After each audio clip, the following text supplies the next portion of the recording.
സുവർണ കഥകളിലേക്ക് സ്വാഗതം.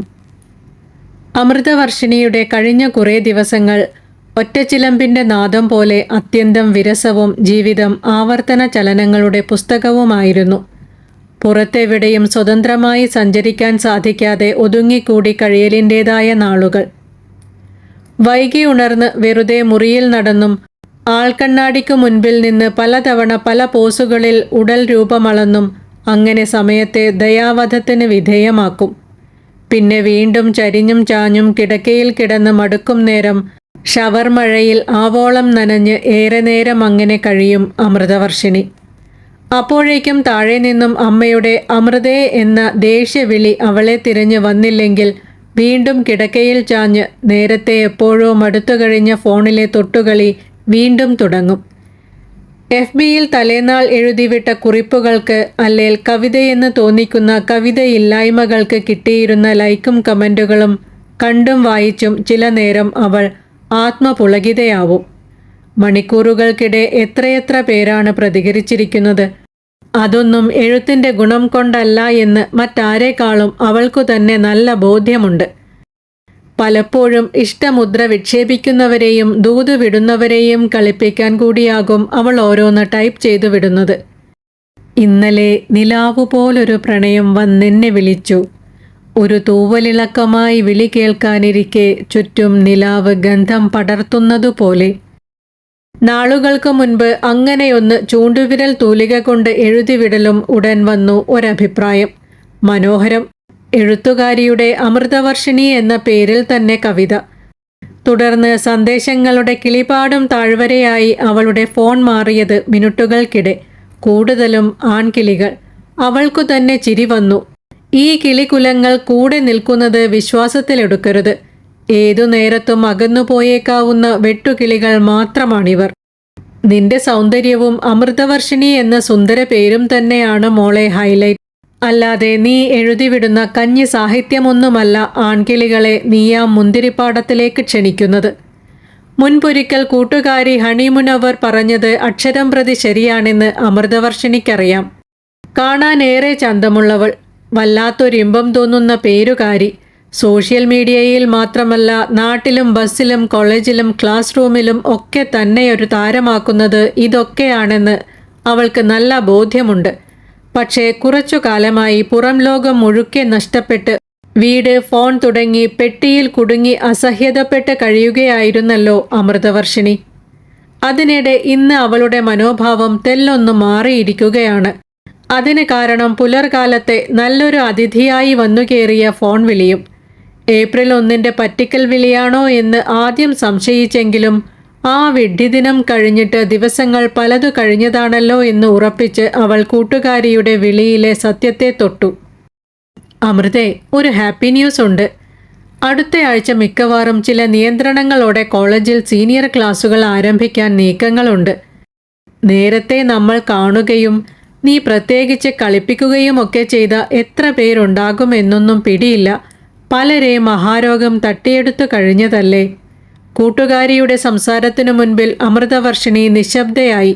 മരണം പരിചിതരായ പലരെയും കവർന്നെടുത്തിട്ടുണ്ട്. അതിൽ ചിലരൊക്കെ പല രീതിയിലും പല വിധത്തിലും താൻ ബോധപൂർവം തന്നെ കളിപ്പിച്ചവരുമാണ്. ഇല്ലാത്ത പ്രണയം നടിച്ചും സന്ദേശങ്ങൾ നൽകിയും കളിയാക്കിയവർ. അമൃതവർഷിണി തൻ്റെ പ്രിയപ്പെട്ടവളാണെന്ന് മനസ്സുകളിൽ പ്രതീക്ഷകളുടെയോ സ്വപ്നങ്ങളുടെയോ കപ്പലുകൾ ഓടിച്ച് അവരിൽ നിന്നും അമൃതവർഷിണി ഒരു മുന്നറിയിപ്പ് പോലും നൽകാതെ അകലുന്നു. ഇക്കാര്യത്തിൽ കൂട്ടുകാരികൾ കലഹിച്ചാലും അവൾ ചിരിക്കും. പിറകെ സ്നേഹം പാടി നടക്കുന്നവരെ അവൾ ചില നേരം ഇങ്ങനെയായിരിക്കും കൈകാര്യം ചെയ്യുന്നത്. ചേട്ടൻ ആദ്യം കോഴിയുടെ അങ്കവാലു പോലുള്ള മുടിയും കുടുമ പോലുള്ള താടിയുമൊക്കെ കളഞ്ഞ് ശരിക്കും ഒരാണാണെന്ന് തോന്നിക്കുന്ന രീതിയിൽ നടക്ക്. എന്നിട്ട് പെൺകുട്ടികൾക്ക് പുറകെ പ്രണയത്തിൻ്റെ വില്ലും കുലച്ചുവാ. ഇതിപ്പം ആണും പെണ്ണും കെട്ട തരത്തിലൊരു സാധനം.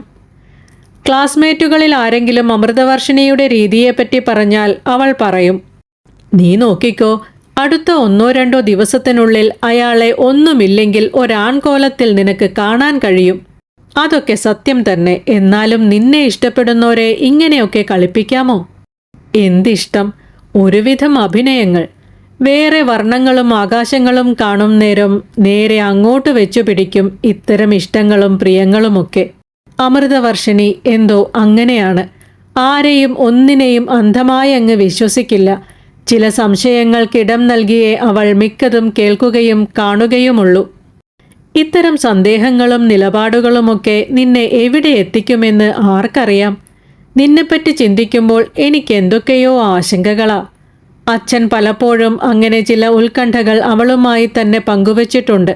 പക്ഷേ അമ്മ എന്തെന്നറിയില്ല അവളുടെ കാര്യങ്ങളിലൊന്നും തുറന്നങ്ങ് ഇടപെടാറില്ല. അവൾക്ക് അവളുടെ വഴി എന്ന നിലപാടാണ് അമ്മയ്ക്ക്. വീട്ടിലിരിപ്പിൻ്റെ കാലത്ത് അച്ഛൻ വീട്ടിലുണ്ടായിരുന്നെങ്കിലെന്ന് ഒരിക്കലല്ല പലതവണ അമൃതവർഷിണി ചിന്തിച്ചിട്ടുണ്ട്. എന്നാൽ രോഗസാഹചര്യം കൊണ്ട് നാട്ടിലേക്ക് വരാനാകാതെ 1.5 വർഷത്തിലേറെയായി അച്ഛൻ കുവൈറ്റിൽ കുടുങ്ങിക്കിടക്കുന്ന അവസ്ഥയാണ്. അച്ഛൻ്റെ സാന്നിധ്യം ഇതിനിടെ എത്രയോ ദിവസങ്ങളിൽ അവൾ ആഗ്രഹിച്ചു കഴിഞ്ഞതാണ്. അഭാവങ്ങളിൽ കൊതിക്കുന്ന സാന്നിധ്യങ്ങൾ എന്നൊരു കുറിപ്പ് ആ ദിവസങ്ങളിലൊന്നിൽ പോസ്റ്റ് ചെയ്യണമെന്ന് കരുതിയിട്ടും പിന്നെ അമൃതവർഷിണി എന്തോ അത് വേണ്ടെന്ന് വെക്കുകയായിരുന്നു. ഇത് ജയലക്ഷ്മി, അമൃതവർഷിണിയുടെയും ആദിത്യൻ്റെയും അമ്മ, ജ്യോതികുമാറിൻ്റെ ഭാര്യ. ബിരുദ പഠനം പൂർത്തിയാക്കി നിൽക്കുമ്പോഴായിരുന്നു ജ്യോതികുമാറിൻ്റെ ആലോചന വന്ന് ജയലക്ഷ്മിയെ വിളിച്ചത്. അയാൾ അന്നേ കുവൈറ്റിൽ ഒരു കമ്പനിയിൽ ജോലിക്കാരനായിരുന്നു. ജയലക്ഷ്മിയെക്കാളും 2-3 വയസ്സ് മാത്രം കൂടുതലുള്ള ആൾ. വിവാഹശേഷം ആദ്യത്തെ 3-4 വർഷം ജയലക്ഷ്മിയും അയാളുടെ ഒപ്പം കുവൈറ്റിൽ കഴിഞ്ഞു. അമൃതവർഷിണിക്ക് 2-3 വയസ്സുള്ളപ്പോഴായിരുന്നു പിന്നെ അവൾ നാട്ടിലെത്തിയത്. അനന്തരം ഓരോ വർഷാവസാനത്തിലുമുള്ള അയാളുടെ വരവ്, തുടർന്ന് അവരുടെ ആഘോഷ ദിവസങ്ങൾ, കുട്ടികളോടൊപ്പമുള്ള യാത്രകൾ, അവരുടെ ആഹ്ലാദ ആനന്ദ നാളുകൾക്കു ശേഷം അയാളുടെ മടക്കയാത്ര. പക്ഷേ ഇപ്പോൾ മാസങ്ങൾ പലതു കഴിഞ്ഞിരിക്കുന്നു, പലതിൻ്റെയും താളം തെറ്റിയിട്ട്. ഓരോരോ തടസ്സങ്ങൾ കൊണ്ട് അയാൾക്ക് നാട്ടിലേക്ക് എത്താനേ സാധിക്കുന്നില്ല. ഇടയ്ക്ക് വരാനുള്ള എല്ലാ ഒരുക്കങ്ങളും നടത്തിക്കഴിഞ്ഞപ്പോഴായിരുന്നു ജ്യോതികുമാറിന് വൈറസ് ബാധയുണ്ടായത്. യാത്ര ക്യാൻസലായി അയാളുടെ ആശുപത്രിവാസം. അതിനിടെ സ്വകാര്യമായ ആമോദങ്ങളൊന്നുമില്ലാതെ ജീവിതമിങ്ങനെ വെറുതെ അങ്ങ് ഒഴുകിത്തീരുകയാണല്ലോ എന്ന ജയലക്ഷ്മിയുടെ വ്യാകുലത. മനസ്സു തുറന്ന് ആരോടും ഒന്നും പറയാൻ കഴിയാത്ത ധർമ്മസങ്കടം. അതിൽ നിന്നെല്ലാം ഒരു പരിധിവരെ രക്ഷപ്പെടാനായിട്ടാണ് ഫോണിനെ ഇടക്കാലത്ത് ജയലക്ഷ്മി കൂടുതൽ ആശ്രയിച്ചു തുടങ്ങിയത്. ആ ദിവസങ്ങളിൽ പുതിയ ചില സൗഹൃദങ്ങളൊക്കെ വീണുകിട്ടുന്നതുപോലെയായിരുന്നു കിട്ടിയത്. അമൃതവർഷിണിയും ആദിത്യനും കോളേജിലേക്കും സ്കൂളിലേക്കും പോയാൽ ആ സൗഹൃദങ്ങളിൽ തളിർത്തും പൂത്തുലഞ്ഞും ചിലപ്പോൾ അവരൊന്നും അറിയാതെ പുറത്തേക്കിറങ്ങിയും തികച്ചും സ്വകാര്യമായി വിരസത അകറ്റി കഴിയുകയായിരുന്നു ജയലക്ഷ്മി. പക്ഷേ അടച്ചിരിപ്പുകാലം ആ രഹസ്യ സൗഭാഗ്യങ്ങൾ അത്രയും കവർന്നെടുത്തതിൻ്റെ മനസ്സമ്മർദ്ദങ്ങളിലും ഈർഷ്യകളിലും കുടുങ്ങി ഏറെ നാളുകളായി വീർപ്പുമുട്ടുകയായിരുന്നു അവൾ. വീട്ടിൽ അമൃതവർഷിണിയുടെയും ആദിത്യൻ്റെയും സ്ഥിര സാന്നിധ്യം, അവർക്കുവേണ്ടി വിനിയോഗിക്കേണ്ട സമയദൈർഘ്യം, അതിനിടെ ഒന്ന് സ്വകാര്യമായി പോലും ഫോണിൽ കൈവെക്കാനോ പുറത്തേക്കിറങ്ങാനോ കഴിയാത്ത അവസ്ഥ. ഏതു നേരത്തും അമൃതവർഷിണിയുടെയും ആദിത്യൻ്റെയും കണ്ണുകൾ തനിക്കു പിറകെ അങ്ങനെ ചുറ്റിക്കറങ്ങുകയാണെന്ന സംശയങ്ങൾ. ജയലക്ഷ്മി ആകെ ധർമ്മസങ്കടങ്ങളിലും ആരെയും പറഞ്ഞറിയിക്കാനാകാത്ത അസ്വസ്ഥതകളിലുമായിരുന്നു. 40 കഴിഞ്ഞിട്ടും അമ്മയുടെ സൗന്ദര്യം കൂടി വരികയാ. എനിക്ക് അമ്മയോട് അസൂയ തോന്നുന്നു. അമ്മയെ കാണുന്നവരൊക്കെ ചോദിക്കുന്നത് നിന്റെ ചേച്ചിയാ എന്ന. അമൃതവർഷിണിയും ആദിത്യനും പറയുന്ന ഇത്തരം വാക്കുകളൊക്കെ നേരത്തെ ജയലക്ഷ്മിയെ സുഖിപ്പിച്ചിരുന്നുവെങ്കിൽ ഇപ്പോൾ ഇതെല്ലാം കേൾക്കുമ്പോൾ ജയലക്ഷ്മിക്ക് മനസ്സിലാകെ ഞണ്ടുകൾ ഇഴയുന്ന അലോസരങ്ങളായിരിക്കും. ഏതൊക്കെയോ ഒളിച്ചുകളിയുടെ താളച്ചുവടുകളുമായി കഴിയുന്നതുപോലുള്ള ഒരു ഭയജീവിതം. അത് തന്നെ ആകെ ഏകാകിയും അസ്വസ്ഥയുമാക്കുകയാണെന്ന് ജയലക്ഷ്മിക്കു തന്നെ അറിയാം. അതിൻ്റെ വേദനകളും സംഘർഷങ്ങളുമായി അങ്ങനെ കഴിയുന്നതിനിടെ എങ്ങും പോകാനില്ലാതെ വീട്ടിൽ കഴിയുന്ന അമൃതവർഷിണിയിലേക്കും ആദിത്യനിലേക്കും സ്നേഹവർഷിണിയായ ഒരമ്മയായി വരാൻ എത്ര ശ്രമിച്ചിട്ടും ജയലക്ഷ്മിക്ക് കഴിയാറില്ല. ജ്യോതികുമാറിൻ്റെ വിളികൾക്കു മാത്രം കാതുകൊടുത്ത് ബാക്കിയുള്ള സമയങ്ങളിലത്രയും അവൾ ഫോണിനെ മറക്കാൻ ശ്രമിക്കും. ഒരുപാട് വിളികളും സന്ദേശങ്ങളും പ്രലോഭനങ്ങളും വരുന്നുണ്ടെന്നറിഞ്ഞാലും ഫോൺ ഓഫാക്കിയിടും ജയലക്ഷ്മി. അമൃതവർഷിണിക്കോ ആദിത്യനോ തൻ്റെ ഫോൺ പേടകത്തിനകത്തേക്ക് കടക്കാൻ കഴിയാത്ത രീതിയിൽ അവൾ ഫോണിന് താഴു വീഴ്ത്തുകയാണ് പതിവ്. അതിന് പ്രത്യേകിച്ച് കാരണമില്ലാതെയുമല്ല. മക്കൾ വീട്ടിൽ കഴിയുന്നതിനിടെ ഒരു ദിവസം ജയലക്ഷ്മി ജോലി തിരക്കിലായിരുന്നു. ഇടയ്ക്ക് ഫോൺ റിംഗ് ചെയ്തത് അവൾ കേട്ടില്ല. അമൃത മുകൾ നിലയിൽ നിന്നും താഴേക്കിറങ്ങി വരുമ്പോൾ സെറ്റിയിൽ കിടന്ന് അമ്മയുടെ ഫോൺ കരയുന്നു. ഏതോ അപരിചിത നമ്പർ. വഴിതെറ്റി വന്ന വിളി എന്നു കരുതി അമ്മയെ പരിസരത്തൊന്നും കാണാതിരിക്കെ അവൾ ഫോൺ എടുത്തു. ഫോൺ അറ്റൻഡ് ചെയ്തതും മറുപുറത്തു നിന്നും ആദ്യം ഒരു വിചിത്ര ശബ്ദം, പിന്നെ ജയലക്ഷ്മി മോളെ എന്ന പതിഞ്ഞ ഒച്ച. അമൃതവർഷിണിക്ക് ശരീരമാസകലം ഊഷ്മാവ് പടരുന്നതുപോലെ. അവൾ ഒന്നും പ്രതികരിക്കാതെ ബാക്കി കൂടി കേൾക്കാനായി കാതു കൂർപ്പിച്ചു. വിളി കുറഞ്ഞു, കാണാറില്ല, ഇങ്ങോട്ടൊന്നും തരാറില്ല, കുറേ പരിഭവ വാക്കുകൾ. മനസ്സിലൊരു ചില്ലുകൂട് ഉടയുന്നതറിഞ്ഞ് അമൃതവർഷിണി പൊടുന്നനെ ഫോൺ ഓഫാക്കി. ദേഷ്യമോ സങ്കടമോ മനസ്സിൽ നിറയുന്നതെന്നറിയാതെ അവൾ അമ്മയെ വീടിനകത്ത് മുഴുവനും തിരഞ്ഞ് പിന്നാമ്പുറത്തെത്തി. അമ്മ അടുക്കളയ്ക്കു പിറകിലെ കൃഷിയിടത്തിൽ പച്ചക്കറിത്തോട്ടത്തിൽ, മനസ്സ് അവിടെ എങ്ങുമല്ലാത്ത രീതിയിൽ ഒരു വിലുമ്പി മരച്ചുവട്ടിൽ യാന്ത്രികമെന്നോണം നിന്ന് ആകാശം കാണുകയായിരുന്നു. ഇതാ അമ്മയുടെ ഫോൺ. ഇപ്പോഴാരോ വിളിച്ചു, എന്തൊക്കെയോ പറഞ്ഞു, എനിക്കൊന്നും മനസ്സിലായില്ല. അമ്മ പൊടുന്നനെ ഒന്ന് ഞെട്ടിയതുപോലെ. ഫോൺ വാങ്ങുമ്പോൾ ആര് പറഞ്ഞിട്ടാ എൻ്റെ ഫോൺ നീ എടുത്തത് എന്നൊരു രൂക്ഷമായ നോട്ടം അമ്മയിൽ നിന്നും തനിക്കു നേരെ തീമുനയായി വരുന്നത് കണ്ടിട്ടും അത് ശ്രദ്ധിക്കാത്ത രീതിയിൽ അമൃതവർഷിണി പിന്തിരിഞ്ഞു. അന്നേരം അവൾക്കെന്തോ ഒരു നിലവിളി ഉള്ളിലാകെ നിറയുന്നതായി അനുഭവപ്പെട്ടു. ഉടയുന്ന ചിപ്പി, അതിനകത്തുനിന്നും മുത്തല്ലാതെ എന്തൊക്കെയോ പൊടിപടലങ്ങൾ ഉതിർന്നകലുന്ന ഒരു ഉപമ വന്ന് അവളെ തൊട്ടു. സ്നേഹമെന്ന ആദ്യ മഴത്തുള്ളി ഏറ്റുവാങ്ങി മിഴിയടച്ച് കടലാഴങ്ങളിലേക്ക് പോയി. കാലശേഷം മുത്തുമായി തിരിച്ചു വരുന്ന ചിപ്പിയെപ്പറ്റിയുള്ള സങ്കല്പത്തിനൊന്നും ഒരർത്ഥവുമില്ലെന്ന അറിവിൽ അച്ഛനെ വിളിച്ച് എന്തെങ്കിലും ഒന്ന് ഉള്ളു തുറന്ന് സംസാരിക്കണമെന്ന് ആഗ്രഹിച്ചിട്ടും അതിനു കഴിയാതെ തൻ്റെ മുറിയിലേക്ക് പോകുമ്പോൾ അമൃതവർഷിണി ശരിക്കും കരയുകയായിരുന്നു. പിറകെ തന്നെ മുറിയിൽ വന്നു കയറിയ അമ്മ തെല്ലുനേരം അവളെ നോക്കി നിശബ്ദയായി നിന്നു. അമ്മയ്ക്കപ്പോൾ അവൾക്കു തീരെ അപരിചിതമായ ഒരു മുഖാവരണമുണ്ടായിരുന്നു. മോളെ, ആരാന്ന് എനിക്കറിയില്ല. ഇടയ്ക്കിങ്ങനെ ചില ആൾക്കാർ വിളിച്ച് ഓരോന്ന് പറയും. ഞാനാണെങ്കിൽ ഒന്നും മൈൻഡ് ചെയ്യാറില്ല. ഓരോ അസുഖക്കാരെന്ന് അവഗണിക്കും. പതുക്കെ ശബ്ദത്തിലെ വിറ ഒളിപ്പിക്കാൻ പണിപ്പെട്ടുകൊണ്ടായിരുന്നു ജയലക്ഷ്മി പറഞ്ഞത്. അധികം ശല്യം ചെയ്യുകയാണെങ്കിൽ കംപ്ലൈൻറ്റ് കൊടുക്കണം. അല്ലാതെ ഒരു പരിചയവും ഇല്ലാത്ത കൂട്ടരുടെ സംസാരം നമ്മൾ സഹിച്ചു കൊടുക്കേണ്ട ആവശ്യമില്ലല്ലോ. അമൃതവർഷിണി ദേഷ്യത്തെ അടക്കി നിർത്താൻ പണിപ്പെട്ടുകൊണ്ട് പറഞ്ഞു. ഏയ്, അത്ര ശല്യമൊന്നുമില്ല. പിന്നെ നമ്മളിപ്പോൾ അതിൻ്റെ പിറകെയൊക്കെ പോയി ഓരോ ഇഷ്യൂസ് ഉണ്ടാക്കണോ? ശരിയെന്ന് ഒടുവിൽ അവൾ ശിരസിലക്കി. അടുത്ത ദിവസം മുതൽ അമൃതവർഷിണി അമ്മയുടെ ചലനങ്ങളിൽ മുഴുവൻ ചില ഒളിച്ചുകളിയുടെ നീക്കങ്ങൾ കാണുകയായിരുന്നു. അമ്മ ബോധപൂർവം തന്നെ ആയിരിക്കണം ഫോൺ പകൽ നേരം അത്രയും ഓഫാക്കിയിടുന്നു. അവളോടോ ആദിത്യനോടോ കാര്യമായി ഏതും സംസാരിക്കാതെ ഇല്ലാത്ത തിരക്ക് ഭാവിച്ച് വീട്ടുജോലികൾ ചെയ്തുകൊണ്ടിരിക്കുന്നു. അമ്മയെ വിളിച്ചിട്ട് കിട്ടുന്നില്ലല്ലോ എന്ന് പരിഭവിച്ച് അച്ഛൻ 1-2 തവണ അവളുടെ ഫോണിലായിരുന്നു വിളിച്ചത്. ദൂരെ എങ്ങും മാറി നിൽക്കാതെ അപ്പോഴൊക്കെ അമ്മ അച്ഛനോട് സംസാരിച്ചത് അവളുടെ സാന്നിധ്യത്തിൽ തന്നെ. നാട്ടുവിശേഷങ്ങൾ, വീട്ടുവിശേഷങ്ങൾ, കുട്ടികൾ പുറത്തെങ്ങും പോകാൻ കഴിയാതെ വീട്ടിൽ തന്നെ ഉണ്ടെന്ന കാര്യങ്ങൾ. ഇടയ്ക്ക് തൻ്റെ ഫോണിനെന്തോ ചില നേരത്ത് റേഞ്ച് തീരെ കിട്ടുന്നില്ലെന്ന പരിഭവം. ഭർത്താവിനോട് പറയാൻ രഹസ്യങ്ങളൊന്നുമില്ലെന്ന അമ്മയുടെ അഭിനയം എന്ന് ഒരു വേള അവൾക്ക് തോന്നിയെങ്കിലും തുടർന്ന് അമൃതവർഷിണി സ്വയം തിരുത്തി. എല്ലാം തൻ്റെ ചില തോന്നലുകൾ മാത്രമാണ്. അമ്മയെ വെറുതെ സംശയിക്കുകയാണ്. നമ്പറുകൾ തെറ്റി ഫോണിലേക്ക് വിളി വരുന്നതിൽ അമ്മ എങ്ങനെ അപരാധിയാകും? അമൃതവർഷിണി ആ വിഷയം അങ്ങനെ പൂർണ്ണമായും ഒഴിവാക്കാൻ തീരുമാനിച്ചുവെങ്കിലും തുടർന്നു വന്ന ദിവസങ്ങളിലുള്ള അമ്മയുടെ എന്തൊക്കെയോ നിഗൂഢതകൾ അമർത്തിവെക്കാനുള്ള ശ്രമങ്ങളും അഭിനയങ്ങളുമാണ് അവളെ വീണ്ടും സന്ദേഹത്തിൽപ്പെടുത്തിയത്. തന്നോട് പോയിട്ട് ഇടയ്ക്കിടെ അമ്മയ്ക്ക് ചുറ്റും കാണുന്ന ആദിത്യനോട് പോലും അമ്മ ഒരു സൗഹൃദത്തിലും ഏർപ്പെടാതെ എപ്പോഴും തൻ്റേതായ ഒരു ലോകത്തങ്ങനെ കഴിയുന്നതുപോലെ. അതായിരുന്നു അമൃതവർഷിണിയെ ഏറ്റവും ഏറെ വിഷമിപ്പിച്ചത്. ശരിക്കും എന്തൊരു വീടായിരുന്നു ഈ അമൃതം! അച്ഛനും അമ്മയും ആദിത്യനും അമൃതവർഷിണിയും ശ്രുതിയിട്ട് താളപ്പെടുത്തിയ അമൃതം. അതിപ്പോൾ ആകെ ഇതെന്തേ ഇങ്ങനെയായി മാറിയെന്ന് അവൾ ആകെ സങ്കടപ്പെട്ടു തുടങ്ങിയിരുന്നു. വീട്ടിൽ 3 പേർ 3 ലോകങ്ങളിലായി കഴിയുന്ന അവസ്ഥ തികച്ചും അസഹനീയമായി തോന്നി തുടങ്ങിയതുകൊണ്ടുകൂടിയായിരുന്നു അമൃതവർഷിണി തുടർന്ന് അവളുടെ മുറിയിൽ തന്നെ ആവതും ഒതുങ്ങിക്കൂടി കഴിഞ്ഞത്.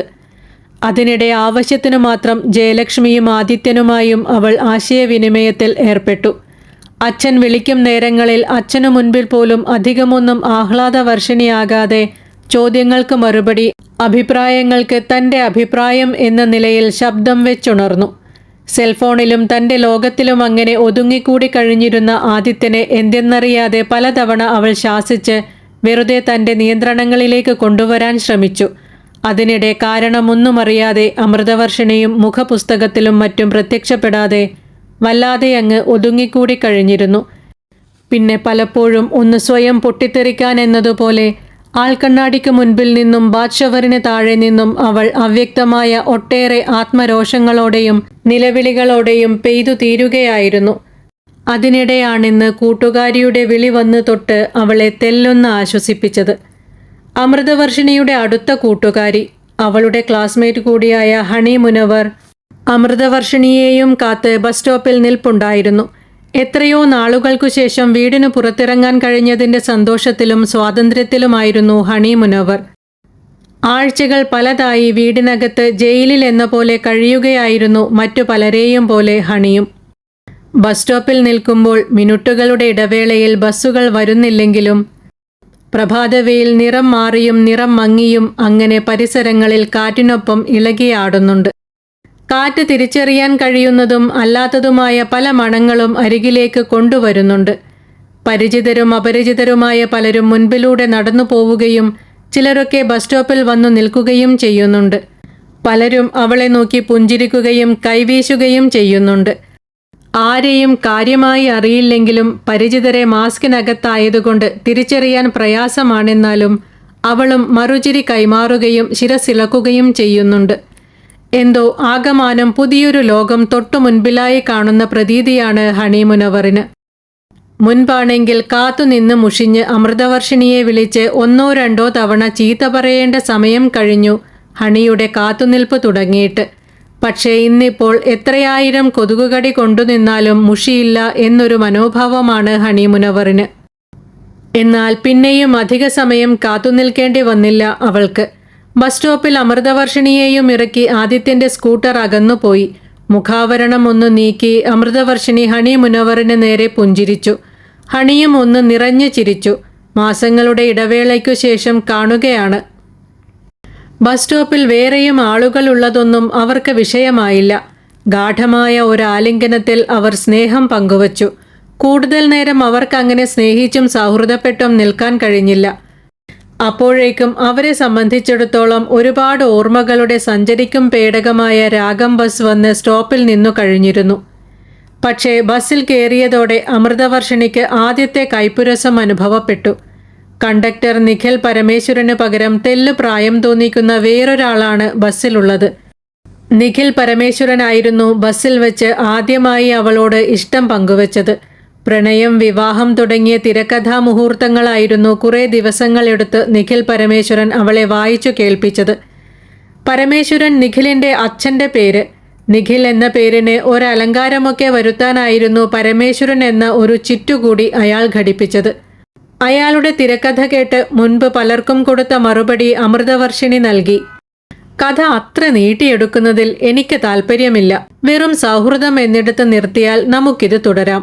അവിടുന്ന് പിന്നെയും വളർത്തുന്നതിൽ ഒട്ടും ഇഷ്ടമില്ല. പല ദിവസങ്ങളിലായി പലതവണ അമൃതവർഷിണി നൽകിയ ഇതേ മറുപടിക്ക് മുൻപിൽ ഒടുവിൽ നിഖിൽ പരാജയപ്പെട്ടു. അങ്ങനെയാണ് അവർ നല്ല സുഹൃത്തുക്കളായത്. ചില ദിവസങ്ങളിലൊക്കെ വാട്സാപ്പിൽ അവർ അടുത്ത കൂട്ടുകാരായി വിശേഷങ്ങൾ പറയുകയും ചെയ്തിരുന്നു. എന്നാൽ ഈ കഴിഞ്ഞ കുറേ നാളുകളിലായി വാട്സാപ്പിലോ മറ്റോ അമൃതവർഷിണി അയാളെ കാണാറേയുണ്ടായിരുന്നില്ല. ചേട്ടാ, ഈ ബസ്സിലെ പഴയ കണ്ടക്ടർ. അമൃതവർഷിണിയുടെ സംശയങ്ങളെ പരിഹരിക്കാൻ എന്നതുപോലെ ഹണി മുനവർ പുതിയ കണ്ടക്ടറോട് ചോദിച്ചു. അയാൾ ഒരു നിമിഷം എന്തോ ആലോചിക്കാനെന്നതുപോലെ നിശബ്ദം നിന്നു. കോവിഡ് ആയിരുന്നു. ഒക്കെ ഭേദമായി വരുമ്പോഴാ ഒരു അറ്റാക്ക് വന്ന് പയ്യൻ പോയത്. അയാൾ പൊടുന്നനെ പറഞ്ഞു. അപ്പോൾ ഡ്രൈവർ പ്രേമേട്ടനോ? ഇത്തവണ ചോദിച്ചത് അമൃതവർഷിണിയായിരുന്നു. റോഡിൽ തലവെട്ടം കാണുമ്പോഴേക്കും ബസ് നിർത്തി തരാറുള്ള ഡ്രൈവർ പ്രേമേട്ടൻ്റെ സ്ഥാനത്ത് രാഗം ബസ്സിൽ പുതിയ ഡ്രൈവർ, പ്രേമേട്ടനേക്കാളും ചെറുപ്രായം. പക്ഷേ ഡ്രൈവർ പ്രേമേട്ടൻ വലിയേട്ടൻ്റെ സ്ഥാനം കൈയടക്കി മനസ്സിലങ്ങ് കയറിയിരിക്കുന്നുണ്ടായിരുന്നു. ബസ്സിൽ എത്ര തിരക്കുണ്ടെങ്കിലും ഏത് ബസ്സുമായി മത്സര ഓട്ടത്തിലാണെങ്കിലും സ്റ്റോപ്പിൽ എന്നല്ല റോഡിൽ എവിടെ കണ്ടാലും ബസ് നിർത്തിക്കൊടുക്കുന്ന ഒരാൾ. പ്രേമന്റെ കാര്യം മറ്റൊരു ദുരന്തം. അടച്ചിടൽ കാലത്ത് പണിയില്ലാതെ സർവ്വ വരുമാനവും നിലച്ച് കുടുംബത്തെ സംരക്ഷിക്കാൻ സാധിക്കാതെ വന്നപ്പം ആള് സ്വയം ജീവിതം അവസാനിപ്പിക്കാൻ അങ്ങ് തീരുമാനിച്ചു. അധികമാരും അറിയാതെ പോയ ഒരാത്മഹത്യ. അമൃതവർഷിണി തൻ്റെ കൂടെയും തൻ്റെ ചുറ്റുമുള്ള ലോകം വല്ലാതെ മാറിക്കഴിഞ്ഞിരിക്കുകയാണല്ലോ എന്ന ആഴമുള്ള ഖേദത്തോടെ ഹണി മുനവറിനരികിലിരുന്നു. ഹണി എന്തെല്ലാമോ ചോദിക്കുകയും പറയുകയും ചെയ്യുന്നുണ്ടായിരുന്നു. പക്ഷേ ഒന്നും അമൃതവർഷിണിയുടെ കാതുകളിൽ ചെന്നു മുട്ടുന്നുണ്ടായിരുന്നില്ല. എത്രയോ കാലത്തിനു ശേഷം കോളേജിൽ എത്തിയിരിക്കുകയാണ്. സഹപാഠികളെയും അധ്യാപകരെയും മാസങ്ങൾക്കു ശേഷം കാണുകയാണ്. കോളേജ് കെട്ടിടങ്ങളും ലൈബ്രറിയും സയൻസ് ലാബും മുറ്റത്തെ തണൽ മരങ്ങളും നീണ്ടകാല ദൈർഘ്യത്തിനൊടുവിൽ ശബ്ദമുയർത്തിയുമല്ലാതെയും മിണ്ടുകയാണ്. എന്നാൽ ഒരു ശബ്ദത്തോടും വേണ്ടതുപോലെ പ്രതികരിക്കാനോ ഉള്ളറിഞ്ഞുകൊണ്ട് ഒന്നിനു നേരെയും ചിരിക്കാനോ അമൃതവർഷിണിക്ക് കഴിയുന്നില്ല. ക്ലാസ് മുറികളിൽ കയറിയിറങ്ങിയും പല ബ്ലോക്കുകളിൽ നടന്നും സ്റ്റാഫ് മുറികളിലേക്ക് കൗതുകത്തോടെ നോക്കിയും അവൾ അങ്ങനെ നടക്കുമ്പോൾ ഹണി മുനവർ മാത്രമായിരുന്നില്ല, വേറെയും കൂട്ടുകാരികൾ അവൾക്കൊപ്പമുണ്ടായിരുന്നു. എന്തോ സാന്ദ്രമൂകതയായിരുന്നു അപ്പോഴൊക്കെ അമൃതവർഷിണിയുടെ ഹൃദയരാഗം. ഹണിയോ മറ്റു കൂട്ടുകാരികളിൽ ചിലരോ ചോദിക്കുന്നതൊന്നും അവൾ കേൾക്കുന്നില്ല. ആ കുട്ടിയെ കാണുന്നില്ലല്ലോ, സ്പൈഡർമാനെ പോലുള്ള പയ്യനെവിടെ? പല ഡിപ്പാർട്ട്മെൻറ്റുകളിലും അധ്യാപകരിൽ പലരുമില്ലല്ലോ. ഇങ്ങനെ എത്രയോ സംശയങ്ങളുമായി നിശബ്ദം കറങ്ങിത്തിരിഞ്ഞ് ഒടുവിൽ അമൃതവർഷിണി ഹണി മുനവറിനൊപ്പം സ്വന്തം ക്ലാസ് മുറിയിൽ തന്നെ തിരിച്ചെത്തി. ക്ലാസ്സിലെത്തിയ 1-2 അധ്യാപകർ ചിലതൊക്കെ പറഞ്ഞും പറയാതെയും ചിരിച്ചും ചിരിക്കാതെയും ക്ലാസ് മുറി വിട്ടകന്നതും എന്തോ വല്ലാത്തൊരു നിരാശയോ യാന്ത്രികതയോ വന്ന് അമൃതവർഷിണിയെ പൊതിഞ്ഞു. എത്രയും പൊടുന്നനെ വീട്ടിലേക്കു തന്നെ തിരിച്ചു പോകാം എന്നൊരു വിലാപ ശബ്ദം അവളുടെ ഉള്ളിൽ ഒച്ചപ്പെട്ടു. പലരും ജീവിതത്തിൽ നിന്നു തന്നെ അകന്നു. ചിലരൊക്കെ വലിയ വലിയ നഷ്ടങ്ങളിൽ പതിച്ചു കിടക്കുന്നവരും. അതാണിങ്ങനെ ചുറ്റും വല്ലാതെ വലിഞ്ഞു മുറുകിയ ഒരു അന്തരീക്ഷം. ഹണി ആത്മഗതം എന്ന പോലെ പറയുന്നത് കേട്ടിട്ടും അമൃതവർഷിണി മിണ്ടിയില്ല. നമുക്ക് തിരിച്ചു പോകാം എന്നു മാത്രം അവൾ വാശിയോടെ പറഞ്ഞു. മടക്കയാത്രയിലും അമൃതവർഷിണി മൂകയായിരുന്നു. എപ്പോഴും ഒച്ചവെച്ച് സംസാരിക്കുകയും പലരെയും കളിപ്പിക്കാനും കളിയാക്കാനും നിരന്തരം ശ്രമിക്കുകയും ചെയ്യുന്ന പുഞ്ചിരിയ മുഖാവരണം തന്നെയായി കൊണ്ടു നടക്കാറുള്ള പഴയ അമൃതവർഷിണി എങ്ങു പോയി എന്ന് ഇടയ്ക്ക് ഹണി മുനവർ സങ്കടപ്പെട്ടു. അമൃതവർഷിണിയുടെ ഉള്ളിലെ രാഗം മുഴുവൻ എവിടെ നഷ്ടപ്പെട്ടു? രാവിലെ കാണുന്ന നേരത്തു പോലും ഇവൾ ഇങ്ങനെ ആയിരുന്നില്ലല്ലോ. മണിക്കൂറുകൾക്കിടെ ഇവൾക്കിതെന്ത് സംഭവിച്ചു? ഉച്ച മയങ്ങി തുടങ്ങിയതോടെ കോളേജിൽ നിന്നുള്ള മടക്കയാത്രയിൽ അമൃതവർഷിണിയും അതുതന്നെയായിരുന്നു ആലോചിച്ചുകൊണ്ടിരുന്നത്. വീട് അപ്രതീക്ഷിതമായി നെഞ്ചിലാകെ നോവു പടർത്തുന്ന ഒരനുഭവമായി മാറി. പുറത്തിറങ്ങുമ്പോൾ ആശ്വാസമുണ്ടായിരുന്നു, പ്രതീക്ഷയുണ്ടായിരുന്നു. എന്നാൽ പുറം ലോകവും മുറിവുകളിൽ മുറിവുകളായി ഉടുമ്പുപിടുത്തം പിടിക്കെ എന്തെന്നറിയില്ല ആകെ തളരുകയായിരുന്നു. ശരിക്കും വീടോ ചുറ്റുപാടുകളോ എന്താണ് തന്നെ ആകെ ഇങ്ങനെ തളർത്തിക്കളഞ്ഞത്? ബസ് ഒരു സ്റ്റോപ്പിൽ നിർത്തിയപ്പോൾ എതിർദിശയിലേക്ക് പോയ ഒരു ബൈക്ക് അമൃതവർഷിണിയുടെ മനസ്സിനെ പൊടുന്നനെ ഒന്ന് കൊളുത്തി വലിച്ചു. ഹെൽമറ്റ് ഇട്ടതുകൊണ്ട് വണ്ടി ഓടിക്കുന്ന ആളെ മനസ്സിലായില്ല. പക്ഷേ വണ്ടിയുടെ പിറകിലിരിക്കുന്നത് അമ്മയല്ലേ? ഇതെങ്ങോട്ടാണ്? ആരുടെ ഒപ്പമാണ് അമ്മ ഈ നേരത്ത് പോകുന്നത്? ഏയ്, അമ്മ എവിടെ പോകാൻ? അത് മറ്റാരോ ആണ്. ഉടനെ അമൃതവർഷിണി അവളെ തന്നെ തിരുത്തി. ഹണി മുനവറിനോട് യാത്ര പറഞ്ഞ് തലയ്ക്കെന്തോ വല്ലാതെ കനം പെരുകുന്ന അവസ്ഥയിൽ അമൃതവർഷിണി വീട്ടിലെത്തിയതും വീട് അടഞ്ഞു കിടക്കുന്നു. ആദിത്യൻ എവിടെ? അമ്മ എവിടെ എന്ന ആശങ്കയോടെ. സാധാരണ ആരെങ്കിലും വീട് പൂട്ടി പുറത്തു പോവുകയാണെങ്കിൽ താക്കോൽ ഒളിച്ചുവെക്കുന്നിടത്തു നിന്നും കണ്ടെത്തി അവൾ വാതിൽ തുറന്ന് അകത്തു കയറി. തികച്ചും യാന്ത്രികമായി അമൃതവർഷിണി ഓരോരോ ജോലികളിൽ മുഴുകി. അതിനിടയ്ക്ക് ആദിത്യൻ വന്നു. അമ്മ എങ്ങുപോയി എന്ന അവളുടെ ചോദ്യത്തെ അറിയില്ല എന്ന് നിസ്സാരവൽക്കരിച്ച് അവൻ ഫോണുമായി ധ്യാനമിരിക്കുന്നു. അമ്പൽക്കുളത്തിലെ വിസ്മയങ്ങളിൽ കണ്ണുനട്ടിരിക്കുന്ന കൊറ്റിയെ പോലെ. സന്ധ്യ ഇരുണ്ടു തുടങ്ങുന്നു. അമൃതവർഷിണിക്ക് ഉത്കണ്ഠകളോ സങ്കടങ്ങളോ ദേഷ്യമോ അങ്ങനെ ഒരു പെരുമഴ പോലെ എന്തെല്ലാമോ മനസ്സിൽ നിറയുന്ന അവസ്ഥ. ഒന്നും പറയാതെ, ഒന്ന് ഫോൺ ചെയ്ത് അറിയിക്കുക പോലും ചെയ്യാതെ അമ്മ എവിടെ പോയി? അറിയില്ല. സമയം വൈകുന്നു. എവിടെയും ഇരുള് നിറയുന്നു. ഒടുവിൽ ക്ഷമ നശിച്ച് നെഞ്ചിൽ അങ്ങനെ അമ്മ എവിടെ എന്ന ചോദ്യം നിറയുകയാണല്ലോ. നിലവിളി മഴപ്പെയ്ത്താവുകയാണല്ലോ എന്നൊരു തളർച്ചയിൽ അമൃതവർഷിണി അമ്മയുടെ നമ്പർ ഡയൽ ചെയ്തു. തെല്ലുനേരം വിളി ഒരു വഴിക്കും പായാതെ ഇടറി നിന്നു. അനന്തരം ഫോൺ ചന്ദനമണിവാതിൽ പാതിചാരി എന്ന് പാടി റിംഗ് ചെയ്തു തുടങ്ങി. ആശ്വാസത്തോടെ അമ്മ ഫോണെടുക്കുന്നതും സംസാരിക്കുന്നതും പ്രതീക്ഷിക്കെ പൊടുന്നനെ അമൃതവർഷിണിക്ക് മനസ്സിലായി വീടിനകത്ത് എവിടെ നിന്നോ ആണ് അമ്മയുടെ ഫോൺ പാടുന്നത്. അതേസമയം അവളുടെ ഫോണിലേക്ക് അച്ഛൻ്റെ വിളി വന്നതും അമൃതവർഷിണിയിൽ നിന്നും നിലവിളി ഒരു പെരുമഴയായി പുറത്തേക്ക് ശബ്ദപ്പെരുക്കങ്ങളോടെ അലച്ചിറങ്ങുകയായിരുന്നു. വീണ്ടും കാണാം. പ്രതീക്ഷയോടെ. നന്ദി.